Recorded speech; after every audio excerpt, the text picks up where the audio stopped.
Andrew Williams. Here to talk a little bit of high school football. We're in week 7 here. A lot of football down, but we still got a lot of football to play. The first game, I guess we should kind of recap a little bit. We weren't there. Dave Hahnemann was there, but he's out on assignment today. Findlay High kind of got run past by Lima Senior, but not really a surprise, is it? Too much speed. We knew that was going to happen, I think. Just too athletic for Findlay. Trojans still have a lot to play for, though. They sure do, and they have Toledo Central Catholic this week. What do you think of Findlay High and Lima Senior? Findlay High and Lima Senior, I didn't think it was going to be too close of a game. Like Ted said, too much speed, too many athletes for Lima Senior. It's going to be the same thing this week, I think. They're going to see a lot of speed, a lot of athletes, so it could be the same story, but we'll find out. Yep, they got to button down that defense, that's for sure, this week. I just have a feeling Findlay will match up better this week than they did last week, though. I think they will, too. And you can't say enough about the job Mike Fell's done at Lima Senior. He's brought that program from its deathbed to, one of the best or better Division II programs in the state right now. In less than 2 seasons. In less than 2 seasons. That's the Fell way, isn't it? Yep. It is the Fell way. It is the Fell way. All right, big game in the BBC last week we want to talk about a little bit. Arlington, Liberty Benton, 2 great coaches, 2 outstanding programs, 2 good schools. Great game. Yeah, it really was. Arlington, I think, squandered some chances they had, really controlled the first half.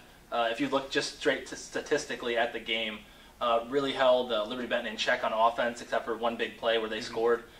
In the second half, Liberty Benton just made a few more plays, and Arlington made a few more mistakes, which often comes down to in big games like that. But it was a very evenly matched game, I thought. Very hard fought, and they really whacked each other just like we thought they would. And yeah, it was a very competitive game. One of the byproducts of this game is it's an intense rivalry. Both teams want to beat each other. A little bit of woofing on social media, and things were kind of exacerbated today by a letter to the editor, and the title of the letter to the editor was, "Should Liberty Benton leave the BBC? Is it too big for the BBC?" What do you think, Ted? I think it's ridiculous. I think you just need to nut up and get better and beat them. Chris Alge from Macomb is not going to be scared to play LB. Dick Leonard from Arlington is not going to be scared to play LB. The rest of the kids in the BBC aren't scared to play LB. They want to beat them. All the administrators know LB brings in the dollars with the gate receipts. Mm-hmm. Just get better, win. Okay. Well, what do you think? Are they too big for the Blanchard Valley Conference? I think more of it comes down to just the fact that people are upset they're just beating everybody. So, like you brought up Paulding, if they weren't any good, then nobody would care. But because they have such a strong athletic program and so many things, especially football, and they beat teams consistently, that's what people get upset about. So then you can point to they're too big. But when Macomb and Lipsick are running through people, winning conference championships, nobody's saying anything about that. So it's see both sides of it. My 2 cents is that and it's not the kids. The kids want to play. The kids want to compete. They want to compete against the best. And Liberty Benton's one of the better programs in Northwest Ohio right now. And they want to compete against those. I think it's mostly the adults, and I think it's the older adults that really would like to see. You remember the old days when Liberty Benton wasn't so good and they used to kill them. Yeah, that's true, because we had some of the coaches that we interviewed before the season in the BBC preview in the football tab that they pretty much made no bones about it that they thought it was time for them to leave, but I think they fit in well with the conference, and like they're a part of the BBC. They bring in good gates, it's good competition. You want to get better, beat them.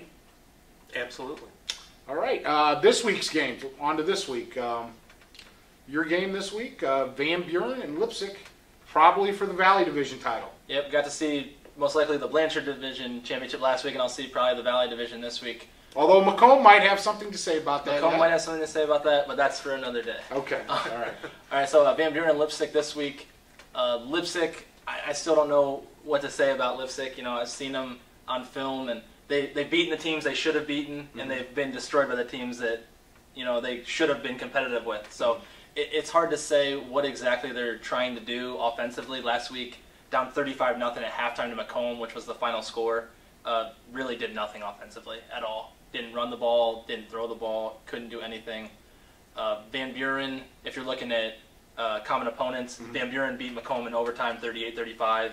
Like I said, Lipsick got beat by Macomb last week 35-0, so you got to like Van Buren's chances in the game. Van Buren's done a good job of mixing run and pass. They have strong special teams, and it looks like right now they're better athletically, which I don't feel like they should be necessarily, but with what I've seen Lipsick doing offensively and defensively, they might be. Okay. All right.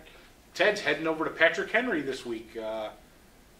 Henry County grudge match, Liberty Center and Patrick Henry. Always a great game, always an entertaining game. Rivalries don't come better than this one. You know, these two teams just can't stand each other.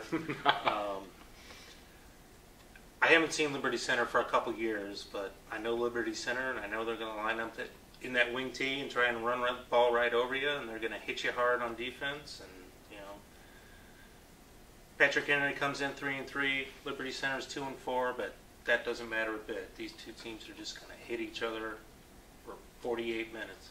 And that's the kind of football we all like around this park, Absolutely. isn't it? All right. Special shout out to Elmwood's Brian Cooper and Mohawk's Brent Conkle. Their teams got their first wins of the season, and I know it feels so much better to win those games than to lose. So I'm sure things were a little bit better in those camps this week. I think everybody in our coverage area has at least one win now, right? Everybody's got a win, so everybody should be feeling at least a little good. So that should wrap up Week 7 of the high school football.